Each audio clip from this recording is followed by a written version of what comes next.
You're waiting on the checkout line and the woman in front of you is counting coins in her hand like if she gets the number wrong, something worse than being broke will happen. Her hands are shaking and her cheeks blush. I can tell she's anxious about the people in line behind her.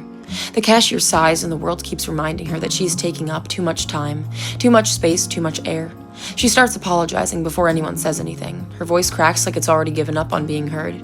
You don't know that this morning she sat on the edge of her bed and tried to convince herself there was still a reason to keep going. You don't know that she lost her job last week and that rent is due, and that she's already packed a bag just in case she needs to leave before someone tells her to.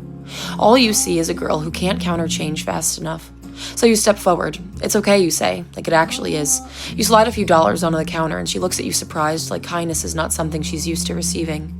Are you sure? She asks, and you nod, already reaching for your coffee, already moving on with your life. You will forget this by the time your drink cools, but she won't.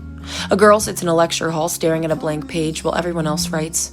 She's already decided she's going to drop out. You lean over and whisper, "This class is killing me too." She laughs, just enough to feel less alone in failing. She stays enrolled and graduates with a master's in English. A girl tries on a dress in a fitting room under bad lighting and worse thoughts. She's already decided she doesn't deserve to look good in it.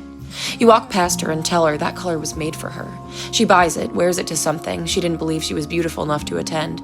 She almost turns the car around twice on the way there, sits in the parking lot rehearsing reasons to leave before anyone can see her. But she doesn't, because somewhere in her head she can hear your voice saying that color was made for you. So she walks in, and no one stops to stare, no one laughs, no one tells her she doesn't belong. Someone tells her she looks nice, someone asks her name. And weeks later she starts saying yes to things again. Months later she stops apologizing for existing in rooms she once thought she wasn't beautiful enough to be in. Years later she doesn't remember the outfit or the lighting or the mirror that almost convinced her to go home.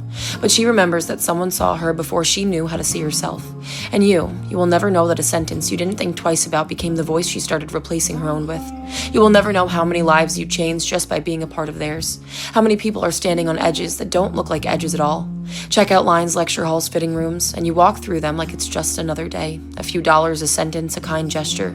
You call them small things because they're easy for you, because they cost you nothing, because you don't stay long enough to see what they become. But small things don't make people stay. Small things don't sit in the back of someone's mind for years.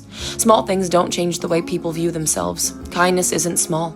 It is the difference between trying again and giving up, between staying another day or not waking up in the morning. Sometimes the only thing standing between someone else and the version of their life that ends here is you. So be kind, not because it's easy, but because somewhere someone is deciding if they should stay. And you, without even knowing, could be the reason that they do.